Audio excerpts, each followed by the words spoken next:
Art of Noise then, and close to the edit, the 12-inch edited mix, which is on the ZTT box set, which Paul Morley, welcome back, and I are talking about. So it's still a fresh sound. Well, I think it was something that, oddly enough, we were really working hard at. It was at the time when a lot of new technology was arriving, and you do get an instinct that new technology will date very quickly. So a lot of electronic music at the time sort of, I mean, that's why Trevor Horn took so long in a studio in a way. He was almost travelling through time. You know, he was almost imagining would this record still sound fresh in 2020? I remember when he did Grace Jones' Slave to the Rhythm, I went in on a Monday at the beginning of a month and he was doing the hi-hat, and I went back 30 days later and he was still doing the hi-hat. And you think it's a kind of insanity, but it was the kind of insanity that, for what it's worth, meant that we still listen to these records and they don't sound like they've got a bit of a Brookside boo-boo on them. Yeah. You know, they've got something that is timeless, and I guess that was what was in his imagination, a weird yearning to create timeless pop. To kind of bring it all kind of round to full. No, I used to theorise about that in the NME, and then I found someone who could actually do it. Who was actually creating so I used to think, Cabaret Voltaire was timeless pop until Trevor Horn, actually showed me. Then along came Trevor. Timeless pop means you get a #1 in the charts with a really great record. Now, didn't you actually take out adverts and things for records that weren't finished yet, because Trevor would take his time? That's right, because we would be booking full-page ads in, like, The Face and, glossy magazines where you had to be 3 months ahead, and we were confidently predicting that Trevor Horn would have finished, and he hadn't finished, so we would have we had great adverts for 2 Tribes. Yeah. And the record didn't come out for another 6 months. But in a way it became part of the thing, Did it create just some sort of mystique? A full-page picture of Lenin in the Face, with a ZTT logo. That was all it said. It cost us a fortune, but I felt quite worth it, You felt that. We used to advertise in Smash Hits. We would do an advert for, say, 2 Tribes, and the advert would simply consist of how many nuclear weapons America had and how many nuclear weapons Russia had, and that would be the ad for the record. And then but again, I thought quite worth it. Create this Instead of just saying the record's out now, it's kind of, well, it's obviously out now if they've taken the trouble and time and expense to put this ad in. Which it wasn't. Whatever they say, it must be out now, but it kind of wasn't out now. No, you write in your opening notes, this brings us perfectly to what you did at the label, because you write beautifully about the dream department and the sort of books that were around, and the hanging around the studios in West London where a lot of this music was made, which was an old island studio where the likes of Bob Marley had recorded. That's right, and Hendrix had recorded there. It was, some great records or John Mines, some really great records had been recorded there. Had a great atmosphere. And Trevor inherited that. And I came in as a writer, really, and as a writer you're fairly lonely. You don't really work in a team. And I just sort of carried on that way.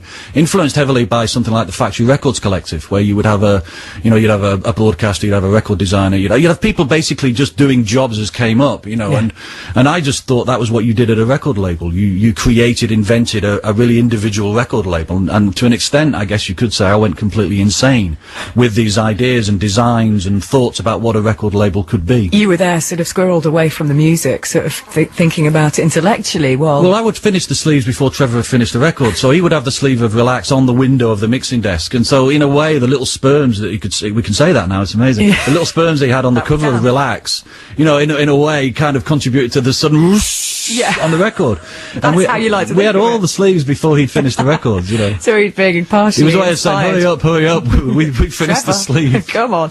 Now you've written also about the soap opera Partially Created. I mean, you did get together with the lead singer from Propaganda. What was it like? Was it like a family kind of network, friends hanging out, or was there a serious business underneath all Well, I think for a moment it gets very imperial, and you think, especially when we're #1 for 8 weeks in the real charts, you think you're the centre of the universe. It does become very infectious, and you do have a kind of rock star madness, and I definitely, that 1984, which I'm quite pleased of, considering it was George Orwell's 1984, I had rock star madness, I don't deny it. To the extent that when the Sunday Times interviewed me, they said, do you have hubris?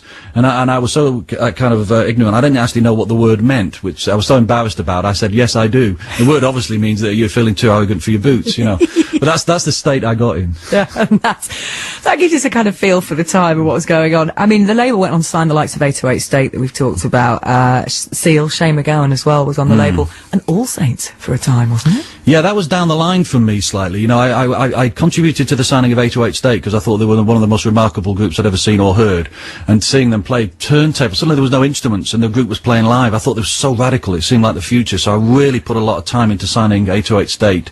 But by the time down the line, one of my partners, Jill Sinclair, it had become her label. And to some extent, people would say it was a better label because it had Seal and she was signing things like All Saints. Didn't quite work, but in a way she was right. It was a good signing. But I I'd come from a madder sort of post-punk indie period where I was contributing a slightly wilder idea of what a label could be. So come on then, I've got to ask you for your advice. Anyone wanting to start a label these days, is there anything that you learned from your days at ZTT that you'd say to anyone setting out now? And it must be quite different these days. Well, it's incredibly different, but I think in a sense what we did, oddly enough, was it was before computers and the internet, but we created a kind of website. You know, I often think the sleeves were like acoustic websites before websites even existed. Well, so there were hyperlinks, you know, on there. There were loads of words and phrases. It was like pages of a website. Yeah.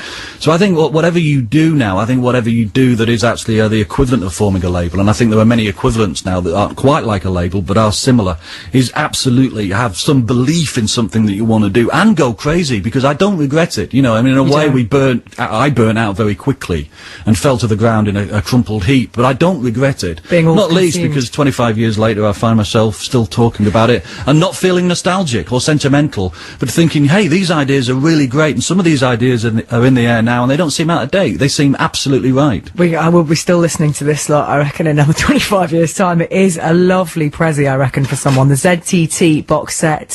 Say it again. Zang Tuum Tumb? Zang Tuum Tumb. There we go. Slightly differently this box time set, again. We're putting it in a tomb. Yeah. Listen, the essential. We've got a Psycho Rangers video on there as well. There's the 3 musical discs and then a DVD disc which has your video. Well, I used to turn up for work and see what I could do that day. I'll direct a video today. So we did. Not necessarily successfully. There is a Frankie Goes to Hollywood one for 2 Tribes as well, directed by Godley and Cream, and Graham Massey from 808 State talking about the band's argument over using James Dean Bradfield. It is excellent. Paul, thank you so much for coming and chatting us through it. And here from it is Shades of Rhythm. This is Sweet Sensation now on 6. So Sweet Sensation.